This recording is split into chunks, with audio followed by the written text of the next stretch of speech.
Ladies and gentlemen, welcome to Mamela podcast. My name is Chicago. Welcome to our new episode. Today we are joined by the legend in the industry.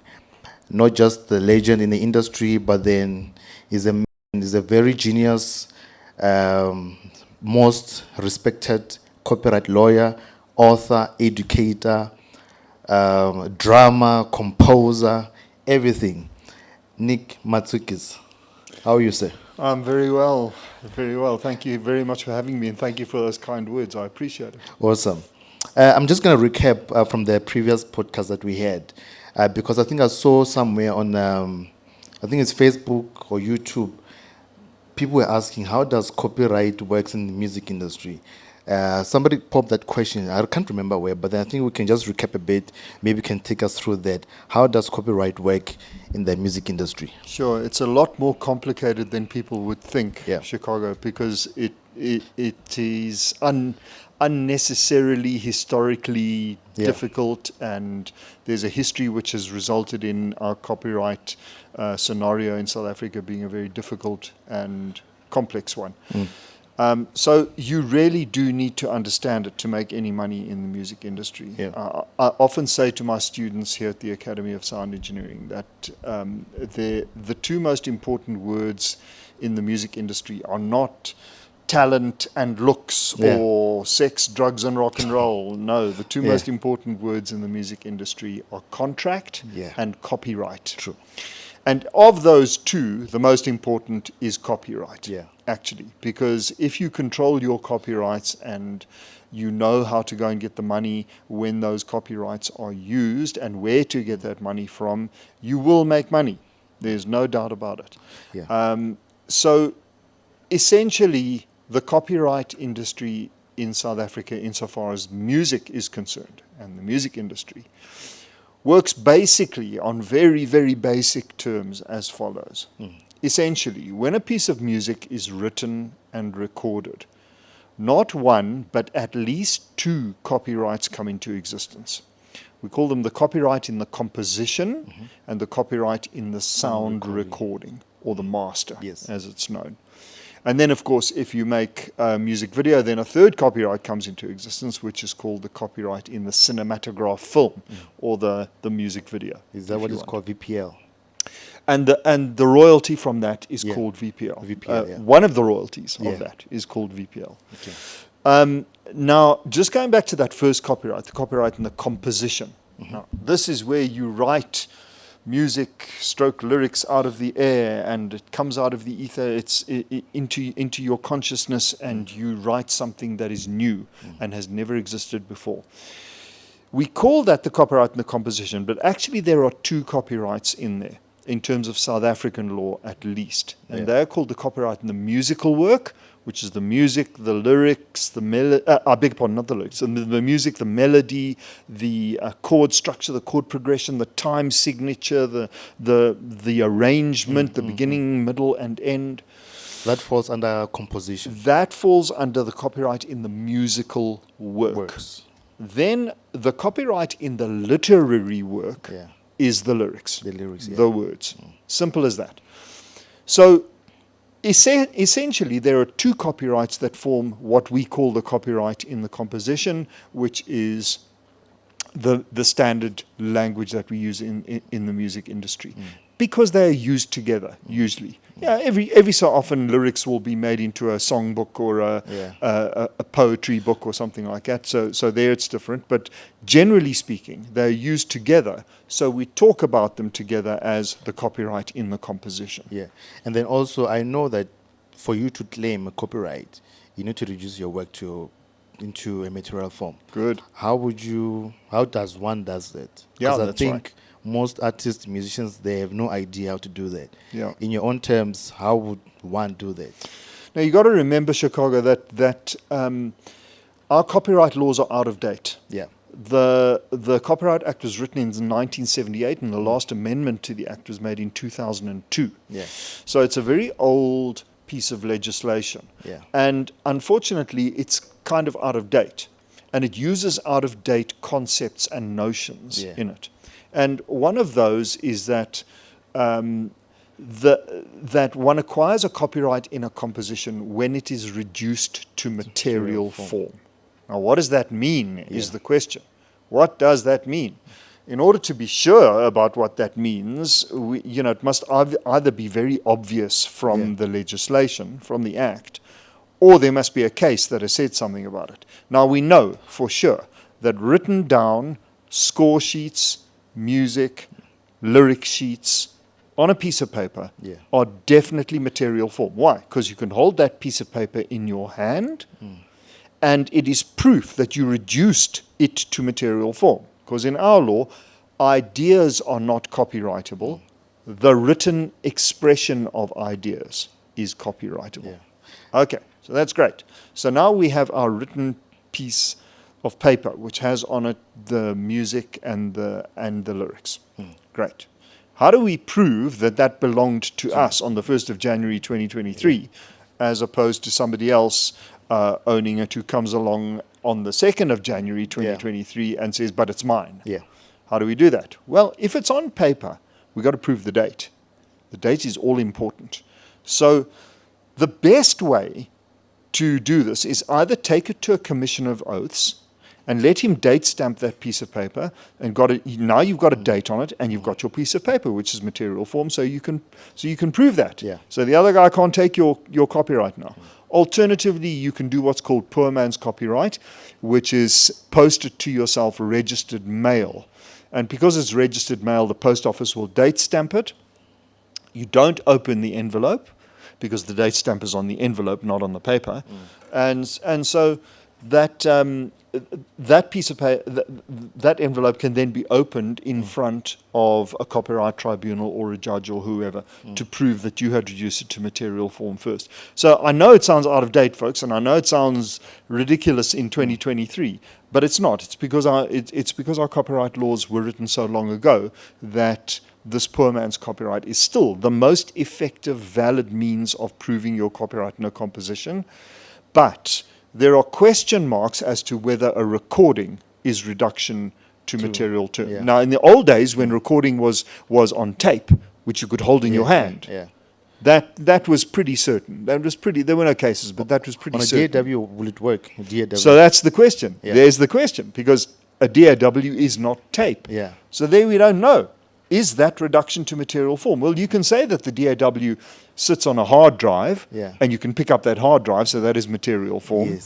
But unfortunately, there's been no case saying so. So I can't say that with certainty. So don't be the guinea pig. Be the one who is sure and certain. Be the one who has written it down on a piece of paper and posted it to yourself registered mail, or stamped it in front of a commission of oaths, who puts the date stamp on it. And then you are absolutely certain. Don't take a risk. Do those things. I want to ask you a very tricky question. I want to have my coffee if you don't mind. It's a tricky question because you as a drummer, I want to ask you, does drumming constitute as songwriting? Well, that's a very interesting and a very good question. Now, first of all, I used to write lyrics as well, so that took care of that. So I was the author of the literary work on the songs that I wrote. However, when it comes to music, the actual playing of drums, can a drummer constitute part of the compositional team? The answer is yes, as long as what he brings is original enough. Now, some drummers, take for example Gavin Harrison, the great drummer from Porcupine Tree. Gavin Harrison, who's one of the most legendary drummers in the world, he actually rearranges the demo, and he says, "No, I don't want the beat to go there. I want the one to sit here, and I want to play a reverse beat, a 3 on the 1, and I want to play the kick where the snare would normally be." And he actually changes the arrangement. The arrangement. So that can be seen as composition if it is original enough. If it is original enough. Now, what is original? In our law, original is regarded as made by the fruit of your own labors and effort without reference to another person's work. Now, most drummers play a straight 4/4 beat. Okay, Which is straight 4/4 beat is reference to somebody else's work. true. So it's just not original enough. Yeah. So that's not copyrightable. But sometimes it's so unusual and so difficult and so, I would hesitate Yeah. to use the word unique because that's not what our law says, but it's so different to what has come before it that it is copyrightable. And I'll give you an example. There's a legendary drummer, his name is Mike Portnoy, who's one of the most famous drummers in the world. He plays for a band called Dream Theater and many, many, many other bands, and he's legendary. There's one Dream Theater song called 6 O'Clock, Yeah. in which he did a drum intro that had never been heard before by anybody. I mean, Never I been can't, heard, never been played. I can't play it, I can't sing it to you, Yeah. you got to go and listen to it. Yeah. It had never been played before. It had never been written before. It had never been executed like that before. So this was not even original. This was Yeah. unique. Yeah. And so I believe that the intro to 6 O'Clock by Dream Theater is copyrightable. And in fact, when you look on the sleeve Yes. of the Dream Theater album that it came off, which was called Images and Words, you can see it says there, co-composed by Mike Portnoy. Oh. Why? Because of that drum fill that was so integral to the song, so different to anything that had ever come before, that it was copyrightable. All right. So, Nick, now I want to release music as an independent artist. What are the CMOs, this collecting societies that one should consider when you're about to release music? Okay, so before I answer that question, let me just say that now you want to release. That means you've got to record it, right? Yeah. So when you record the composition, now a new copyright comes into existence, which is called the copyright in the sound recording. Or the master, as Yeah. it's sometimes called. That has its own separate earning rights. There's a set of earning rights from the copyright in the musical work when it's publicly performed, when it's copied, when a reprographic representation or a readable representation of it is made, when it's synchronized to a moving image, and so on. With the sound recording, it has its own separate earning rights, which are first of all, sales and exploitation royalties, which include physical product, downloads, and streaming. Yeah. And then there's needle time, Yeah. which is the public performance of sound recordings. And then there is synchronization of sound recordings to moving images. And then, of course, there are producers' fees as well. Now, these are all things that can be earned from the copyright in the sound recording. Where do you go and get these things? Now you've got these copyrights. You've got the copyright in the musical work, copyright in the literary work, you've got the copyright in the sound recording, maybe even a copyright in a music video. Where do you go and get the money? Yeah. The money is either handled directly by way of contract or more easily, much more easily, by way of becoming a member of a CMO, or collective management organization. And there are different CMOs handling the different rights. Not all the rights, but most of those different copyrights are, and the rights that are associated with those copyrights are handled by a CMO. For example, the public performance right in respect of compositions, which means television, video, TV, anywhere where it's publicly performed, including pubs, clubs, and venues and dance clubs and so on, those are all licensed by SAMRO, the Southern African Music Rights Organization Limited. SAMRO are the PRO, or Performing Right Organization, which is a type of CMO for South Africa. When it comes to the copying of your composition, in other words, downloads in respect of composers' rights, streaming in respect of composers' rights, because a copy is made to Spotify or to your phone when you stream it offline, or in fact also to your phone when you stream it online, because that's called a cache or an incidental copy. Those copies you have a right to be paid for, and Capasso goes and represents the mechanical right and recovers those royalties and pays them to its members, who are composers and publishers. When it comes to synchronization, that is generally done directly between the composer and the film producer or the game producer or the TV producer or whoever's creating the moving image. Generally speaking, that'll be a direct deal. But when it's a non-exclusive license for already existing production music, which is called library music or mood music, that also happens through Capasso because it's just so general and it's a non-exclusive license. Then when it comes to the sound recording, you're going to get your needle time from a collecting society, and that collecting society is called SAMPRA, the South African Music Performance Rights Association. And SAMPRA have two chambers, the performers chamber and the labels chamber. The label gets half of the royalty, the performers get the other half of the royalty because they appeared on that sound recording that has been publicly performed.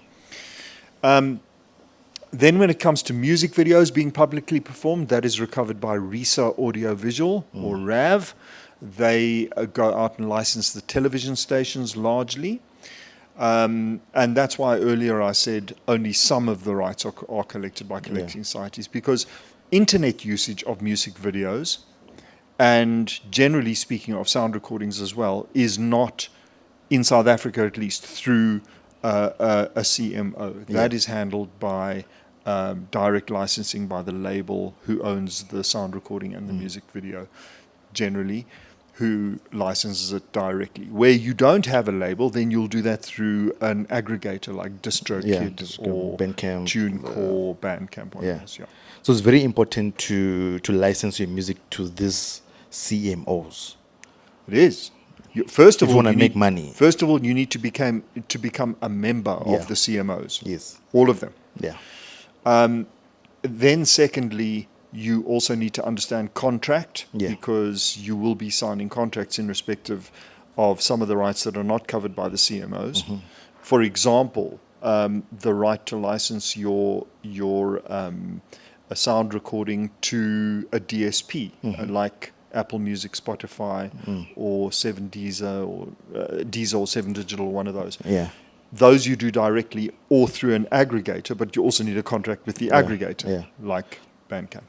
So tell me, do you think the days of being signed to a record label are gone, or they're still? I don't think those days are necessarily gone. At one point, I must say, it looked like it. Yeah. It looked like it because the internet was completely taking over. Yeah. But the record labels managed to get their heads around the internet. They get better deals from Spotify and Apple Music than you and I can get. They have marketing power. They have muscle. Now, at one point, honestly, the question was a real one in my lectures here at the Academy. Will record labels die? And it looked very much as if they might die at some stage. But whilst some of them who refused to embrace the internet, like EMI, died. EMI is dead today. Yeah. It got bought out by Universal. Whilst those record labels died, though the record labels that embraced the internet and got their heads around how to make money out of the internet have not only survived, but they have thrived, and they're having better times than ever before. But the question is, how much of that money comes to you?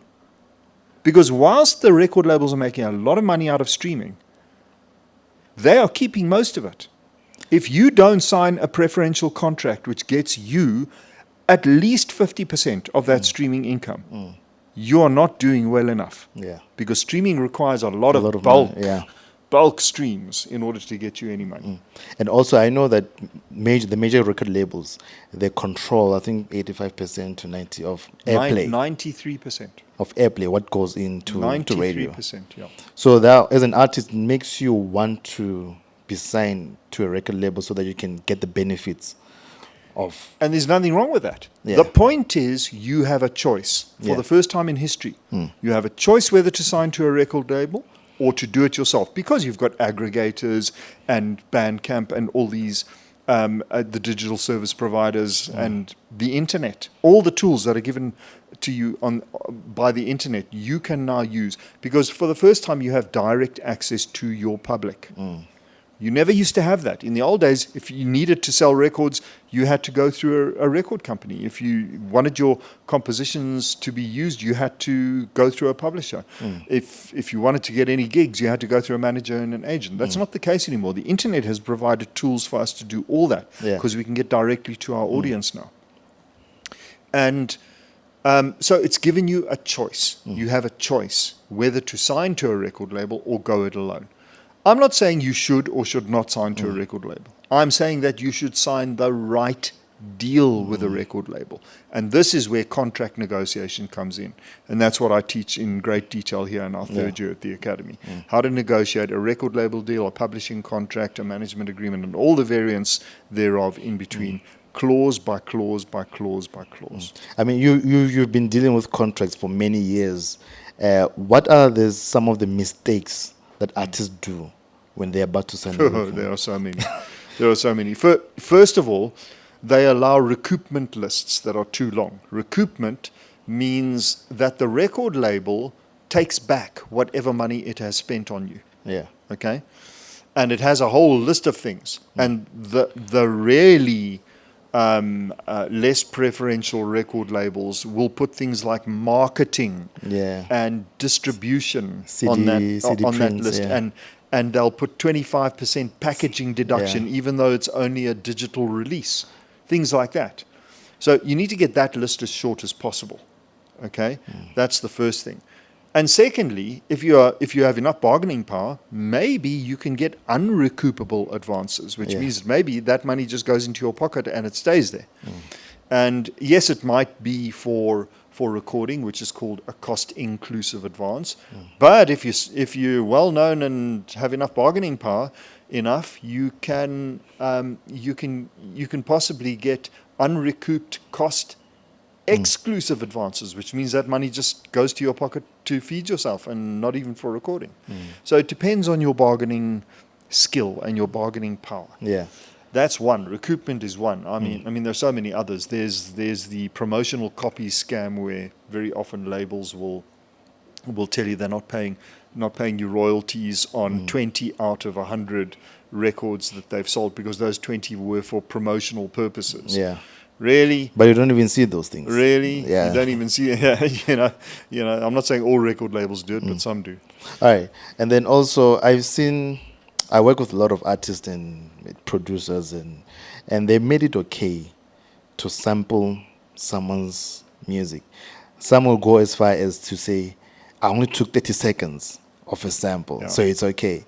So also, I'm going to go to the story of P. Diddy. Why does P. Diddy pay $5,000 to Sting on daily basis? Exactly for that reason.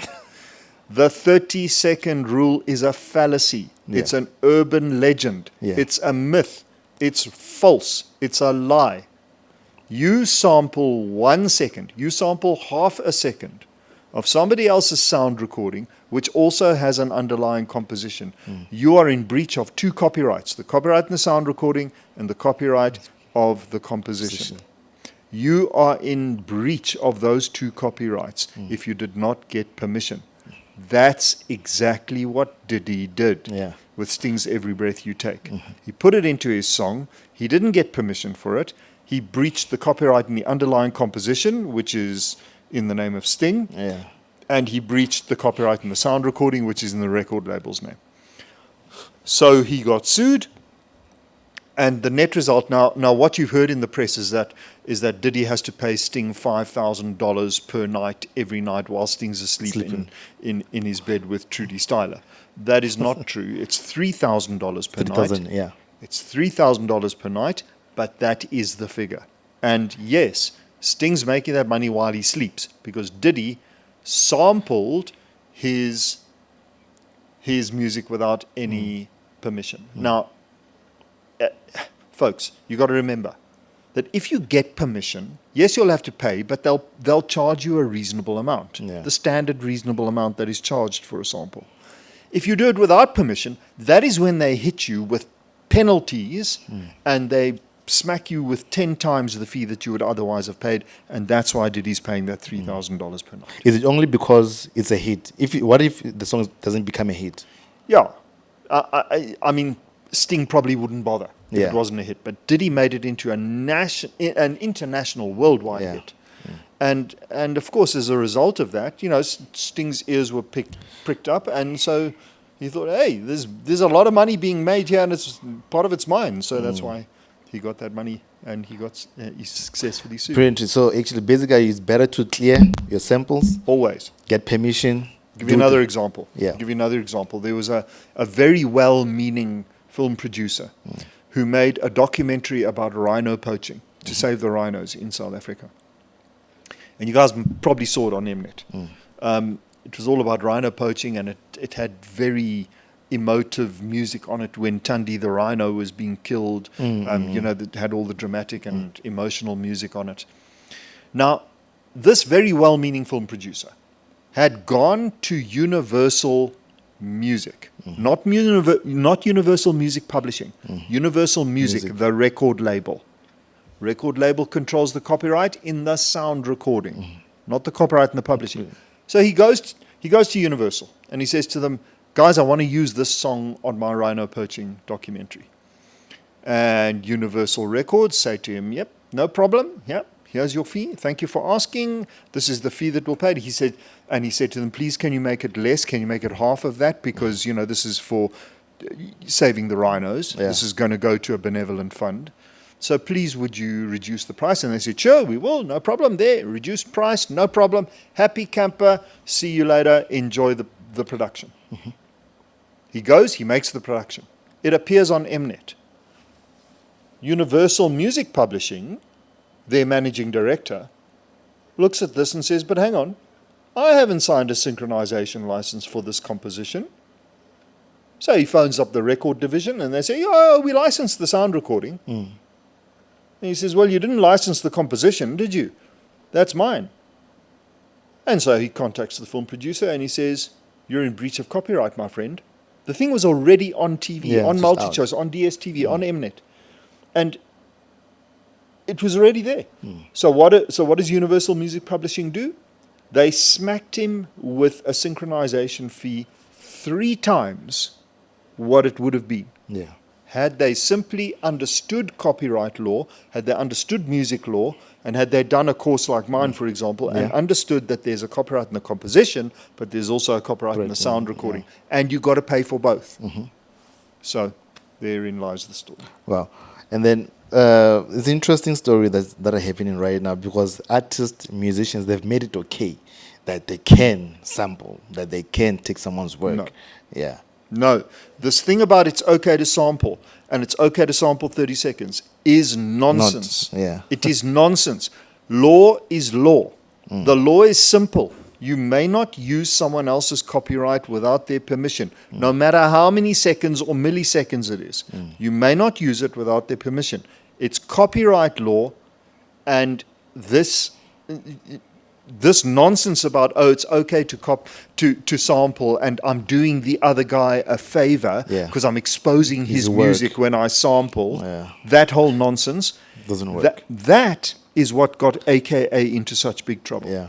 AKA studied at this college, right? He studied here, and he recorded his first album in our studio V1 right here. And then he went on to become a superstar. But what happened with AKA? What happened? He didn't do copyright law, so he went and infringed 2 copyrights. He went and did caiphussemenya. 2 samples. You know about them, right? Caiphussemenya. Yeah, exactly. So he sampled 2 artists' sound recordings and he put them into his work. So he had therefore infringed the copyright in the sound recording and the underlying composition, and he got sued. And the lawsuit was for 10 million. And he tried to palm it off on Universal and said to Universal, okay, you must pay this 10 million because you're the sound recording owner now. No, because he'd also not done my contracts course in the 3rd year, and he had signed what's called a non-sampling warranty, which meant that he was responsible for the 10 million. Universal. Yeah, which meant that he was responsible for the 10 million, not Universal. So he had to pay from his own pocket. And we all know that's why AKA fell on hard times. Yeah. Wow. Now, okay, out of sampling a bit. Now there's an interesting report that I just saw, which says the IFPI shows that there's a 36% growth, 36.4. 36.4 growth in streaming of South African music. What does that mean? Sub-Saharan music. Sub-Saharan. Sub-Saharan Yeah. music. Now that means us and Nigeria, Yeah. right? 36.4% growth from 2021 into 2022, which are the latest figures we have Yeah. in the IFPI report. And the very fact that Sub-Saharan Africa has got its own territory now in the IFPI world Yeah. is amazing. That shows you how we're growing. Secondly, 36.4% growth year on year in recorded income, recorded music income. It's unheard of. It's unheard of in any industry. You can look at the car industry, the mining industry. Nobody grows at 36.4% year on year. The Southern African or the Sub-Saharan African music industry, which is largely Nigeria, Ghana to an extent, and South Africa, have grown by 36.4%. Now, we're jockeying for position with Nigeria, but hey, the world wants our music. Why? Well, first of all, they've never heard anything like it. You know, to us, amapiano might sound old and decrepit. And I know, because I've just had to listen to 34 amapiano albums because I was a judge for the Sama Summers, Awards. yeah. And you know, to Well, me, what's your it's take? old hat. Yeah. To me, it's old hat. It's like all sounds the same, you know. But Sound the same in terms of production or maybe lyrical. in terms of the music, Yeah. it's just, you know, to me, it doesn't sound like anything new. Yeah. Not to the rest of the world, I can tell you. A guy came out here, his name was Mark Moreau. Yeah. Mark Moreau was the CEO of Island Records, which is Universal in Europe. Yeah. Island Records, under him, signed Cat Stevens, U2 for the Joshua Tree, Bob Marley, the great Bob Marley. I mean, Mark Moreau nearly lost his job with Chris Blackwell because of the Bob Marley story. Oh. Because Chris Blackwell said, "What are you doing signing this long-haired Rastafarian dope smoker? You know, he's More like they didn't see any. Are you crazy?" But Yeah. Mark stuck to his guns, and he became Bob Marley. There you go. And Mark Moreau said to me, "The next Bob Marley is coming from South Africa." And I said, "No, dude, what are you talking about? We've had Lucky Dube, but we're not that strong in reggae." And he said, "I'm not talking about reggae. I'm talking about that amapiano thing. Amapiano, Afro house, Afro jazz, Afro pop. And guess what? Afrikaans rock," he said to me. I said, "What?" He said, "Yeah. Who's the biggest selling artist in Belgium, do you think?" I said, "I don't know. I have no idea." Stevehofmeyr. Go figure. So the world wants our music. They want South Africa's music. That's number one. Number two, South Africa is the big music market, the next music market. China's gone, America's gone, Europe's gone, South America's gone, Australia's gone. What is left is Africa, because now we are starting to get free, to get more broadband, more affordable broadband on our phones. We've got internet access. It's everywhere. We love our phones. We have the highest penetration of smartphone growth of any continent in the world. That means that we are listening to music on our phones, and most of us got 2 or 3 of them. And this is throughout the continent. Africa is the next big market, the next big territory. And also, of course, we've got digital terrestrial television coming to South Africa, which is DTT, which will change your analog box into a digital signal. And that means that SABC, instead of having 3 channels, will have 21, and ETV, instead of having 1, will have 4. And that mean, and there's a local content quota saying 42% of whatever is broadcast in South Africa has to be South African.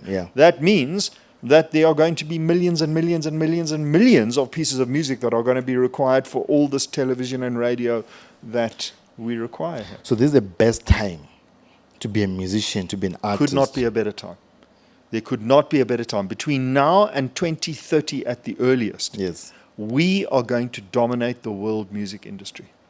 Before we close this off, a piece of advice right now. I know you said a lot, but then just a piece of advice for those musicians, artists out there who are starting out independent and want to get into this thing, to the music business, and they make money, and to make money out of it.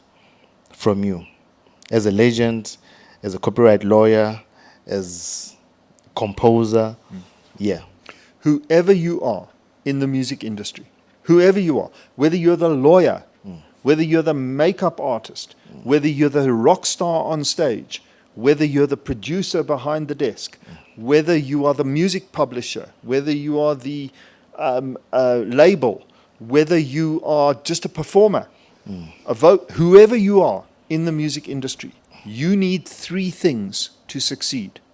Number one, musicality and talent. And yes, that applies to the lawyers also. The amount of times I've had to phone other people in meetings when I'm handling part of the team that's handling the Master KG copyright infringement that Chancellor the DJ says that he wrote it. The amount of times I've had to phone musicians saying, is this an E minor suspended seventh or a E flat major? Because I don't get that. Yeah. You need musicality no matter who you are. Number two, you need studio production knowledge and live knowledge. Yeah. You need to know about production, post-production, broadcast. You need to know about live production. If you do not understand those things, you're going to fail, because the days of just signing to a record label and them doing that for you are over. You need a finished portfolio of productions under your belt before they'll even look at you. Because the record label, they look at that. Exactly. Like, you need to push yourself first. You got to push yourself first. You got to be a success first. Yeah. They won't even look at you anymore. Yeah. So that's the second thing you need, production knowledge. The third thing you need is music industry business knowledge. Contracts, copyright, royalty streams, business models, how to make the money. That's what I teach, and that's what you need to know. Those three things. If you have all three of them, you will succeed. If you are missing one of them, you absolutely will fail. The music industry is one of the best paying industries in the world, only if you understand the Intricacies. intricacies. Yeah. Guys, ladies and gentlemen, Nick Matzukis. Thanks, everybody. It's We're been out. a pleasure being with you.